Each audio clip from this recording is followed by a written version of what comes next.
Amados irmãos, nós vamos, neste momento, iniciarmos algumas considerações na epístola que Paulo escreve aos Colossenses, a uma igreja em Colossos.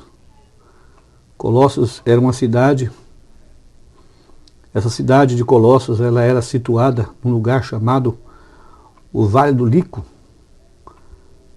Era o nome desse vale. Ela era banhada por dois rios que, podemos assim dizer, banhavam essa cidade, passavam na cidade. É o rio Meander, no Vale do Lico. Então essa cidade ela tem, podemos assim dizer, ela veio a aparecer no cenário por causa da igreja que Deus plantou lá em Colossos. O que Deus está dando importância aqui não é Colossos, mas sim a igreja que o Senhor plantou ali. Então essa carta foi escrita por Paulo da prisão, como as outras cartas também, aos Efésios, e podemos dizer Filemon, 1 Timóteo, 2 Timóteo. Essas cartas têm conteúdos preciosos para nós, os salvos. Essas cartas têm doutrinas, fundamentos. Então essa carta aos Colossenses, ela foi escrita aproximadamente no ano 60 a 62. E uma das coisas que é importante para nós saber dessa carta não foi, ou melhor, essa igreja não foi plantada pelo trabalho apostólico no sentido de serviço diretamente dos apóstolos. Os nomes que nos vão ser apresentados aqui, que vão tornar-se conhecidos para nós, eu vou usar homens comuns, homens que eles não andaram com o Senhor Jesus, não foram chamados apóstolos. Eu vou citar algum deles aqui. Epáfras é o primeiro que vai aparecer no capítulo 1. Depois nós vamos ter o filho de Filemon, nos apresentado lá no capítulo 4, cujo nome é Arquipo. E essa carta escrita aos Colossenses, ela tem, podemos dizer, nos traz muitas informações de que há uma grande possibilidade de que Filemon também pertencesse a essa igreja de Colossos. Então, quando nós pensamos como essas pessoas de Colossos ouviram o Evangelho, há uma grande possibilidade de tanto Epáfras como Filemon ter ouvido o Evangelho através da pregação de Paulo em Atos 19, quando Lucas escreve que houve endurecimento por parte de alguns. Paulo pegou aqueles discípulos, levou para a escola de um certo tirano, e Lucas continua escrevendo que deu-se ensejo durante 2 anos para que toda a Ásia ouvisse o Evangelho. Há uma grande possibilidade de que Epáfras, juntamente com Filemon e outros, pudessem ouvir o Evangelho e retornassem para Colossos, e aqui empreenderam pregar o Evangelho do Senhor Jesus. Vou lembrar aos irmãos que Lucas escreve em Atos capítulo 11 que alguns cíprios e cirinenses desceram para Antioquia anunciando o Evangelho do Senhor Jesus. E a mão do Senhor era com eles. E muita gente crendo se uniu ao Senhor. Então nós estamos olhando aqui pessoas comuns. Quando eu falo comuns, não contado entre os 12, não contado entre os apóstolos, anunciando o Evangelho e Deus plantando igrejas. E eu quero brevemente olhar para essa preciosa carta, para essa preciosa epístola. Ela, podemos dizer, nos traz muitas informações preciosas. Havia aproximadamente 3 igrejas que elas nos são trazidas à nossa memória aqui. A igreja, podemos assim dizer, Laodiceia. Em Laodiceia, provavelmente havia já a igreja de Laodiceia, lá do capítulo 3 de Apocalipse. Nós temos aqui a menção de Hierápolis. Provavelmente houvesse cristãos também em Hierápolis. E nós temos Colossos. Eu estava olhando aqui, geograficamente falando, parece que se fazia como se fosse o desenho de quase que um triângulo. Essas 3 cidades, Colossos, Hierápolis e Laodiceia. Havia uma ligação muito forte entre essas igrejas de Laodiceia, Hierápolis e Colossos. E segundo a geografia, aproximadamente 160 quilômetros da cidade de Éfeso. Então nós estamos olhando aqui, é que esse vale que compreendia, podemos assim dizer, chamado Vale do Lico, ele tinha essas igrejas plantadas nessa região. Então a carta, a epístola aos Colossenses, irmãos, ela foi escrita por Paulo da prisão. As informações dessa igreja chegou para Paulo lá na prisão. E Paulo, então, escreve essa carta. Creio que as informações que Paulo recebe aqui é de Epáfras. Epáfras, que creio que perfeitamente ajudava a compor a liderança, o presbitério dessa igreja em Colossos. Só para que eu possa trazer algo, podemos assim dizer, pelo menos a comprovação de que Paulo não conhecia essas pessoas em Colossos, brevemente o versículo 1 do capítulo 2. Porque quero, irmãos, que saibais que grande combate tenho por vós e pelos que estão em Laodiceia, e porquanto não viram o meu rosto em carne. Então temos aqui uma grande probabilidade de que Paulo não tenha estado em Colossos. Mas ele conhecia os irmãos, aqueles a quem converteram nos dias em que Paulo empreendia pregar o evangelho de Lucas, dando ensejo que toda a Ásia ouvisse o evangelho. E entre aqueles que foram levados para aquela escola de um certo tirano, há uma grande probabilidade de que esteja lá Epáfras, como Filemão, que vão voltar para a sua cidade de origem e empreender pregar o evangelho. Então, irmãos, nós temos então essa preciosidade dessa epístola escrita aos Colossenses. Uma outra coisa que é muito precioso, a epístola aos Colossenses e a epístola aos Efésios, elas, podemos assim dizer, têm algo, elas são paralelas. Eu vou dizer em que sentido. Na carta que Paulo escreve para os Efésios, eu só vou citar o versículo, nós vamos olhar brevemente. Olha bem, capítulo 1, verso 22 e 23 da carta aos Efésios. E sujeitou todas as coisas aos seus pés, e sobre todas as coisas o constituiu como cabeça da igreja. Agora olha bem, que é o seu corpo, a plenitude daquele que cumpre tudo em todos. Então o que eu quero dizer? Na carta aos Efésios, a igreja é nos apresentada como corpo. A igreja é o corpo. Na epístola aos Colossenses, palavra de Deus nos apresenta o Senhor Jesus como o cabeça do corpo.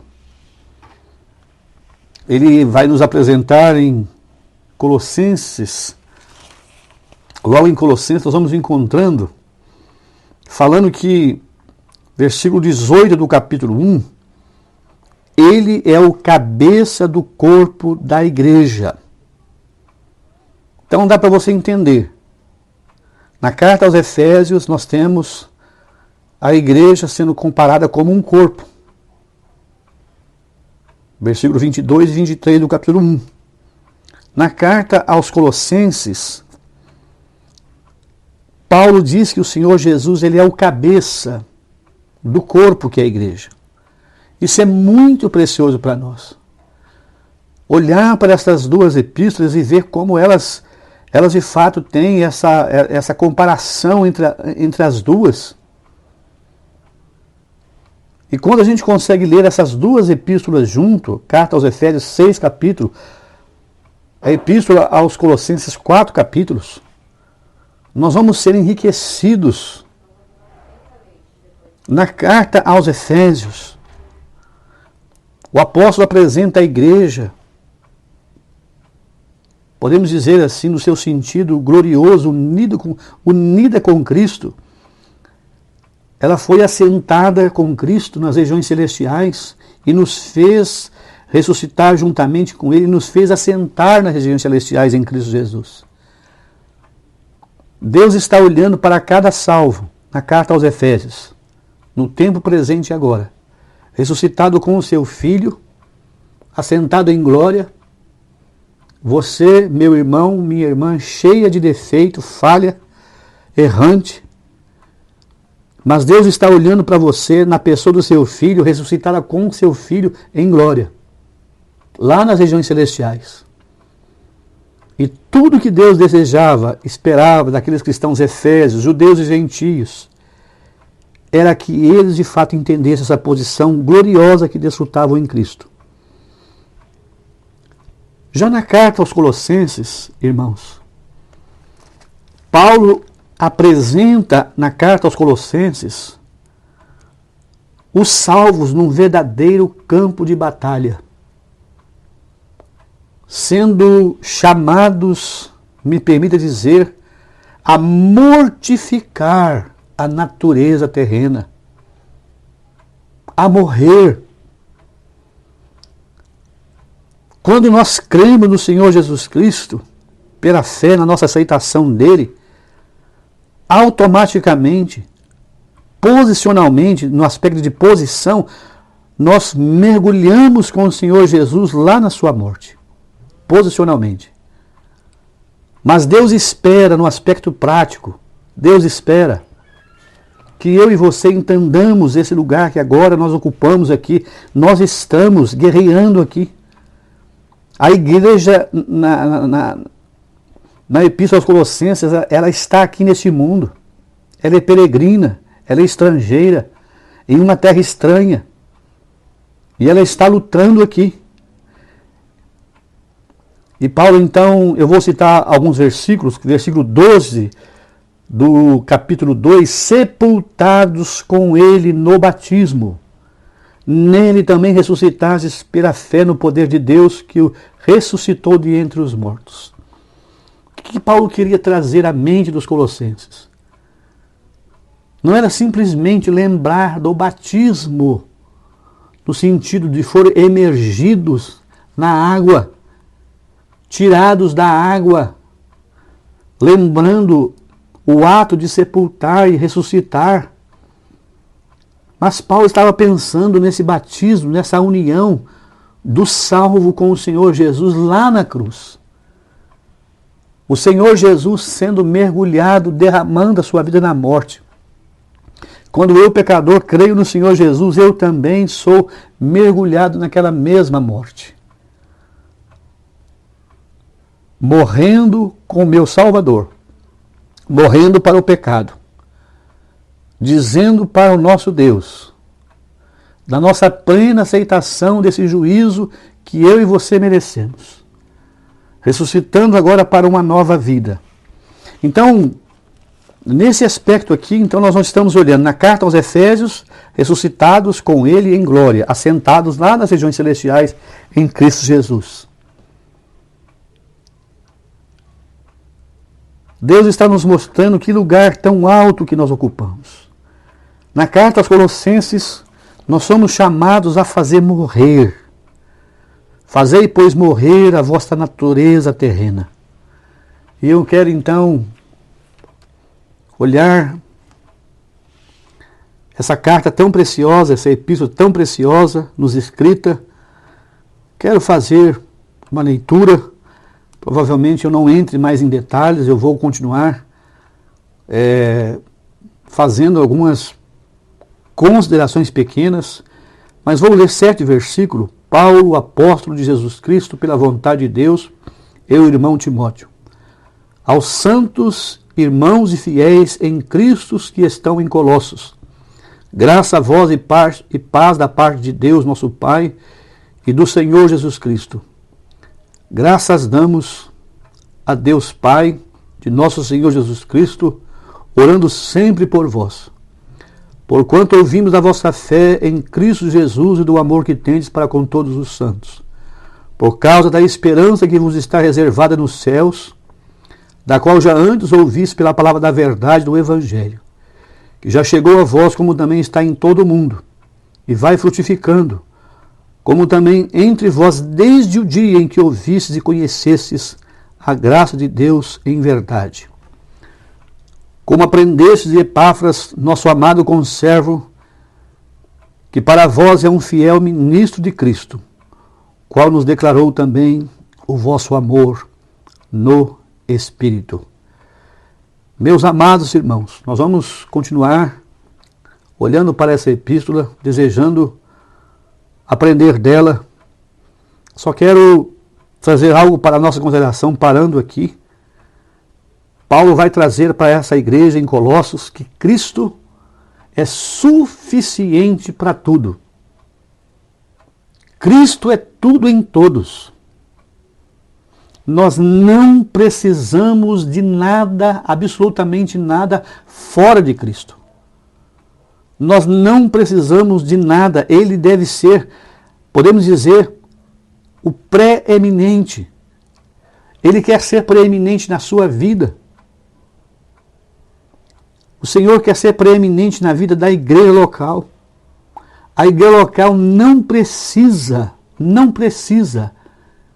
de criar, me permita dizer, coisas para que o pecador seja atraído, para que o pecador tenha apreciação pela reunião. Cristo é tudo. Paulo vai dizer aqui que ele é, podemos dizer, ele é a imagem do Deus invisível, o primogênito de toda a criação. Paulo vai dizer, para que em tudo, versículo 18, ele é o cabeça do corpo da igreja, ele é o princípio, é o primogênito de entre os mortos, para que em tudo ele tenha a pré-eminência. Naqueles dias em Colossos, falsos mestres estavam tentando minar a fé dos salvos. Eles estavam dizendo que o Senhor Jesus não era Deus. O Senhor Jesus não podia salvar o homem totalmente. O Senhor Jesus não podia resolver a questão do pecado do homem totalmente.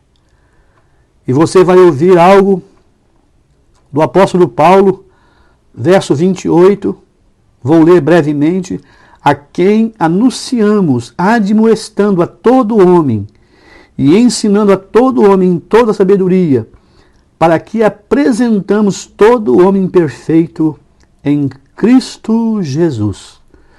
Apresentamos todo homem perfeito em Cristo Jesus. A suficiência do Senhor Jesus para nos salvar totalmente, como diz o escritor aos Hebreus. Ele pode perfeitamente salvar os que por ele se chegam a Deus e vivendo para interceder por eles. Nós vamos parar nas nossas considerações aqui, desejando continuar os versículos que nós lemos numa outra oportunidade.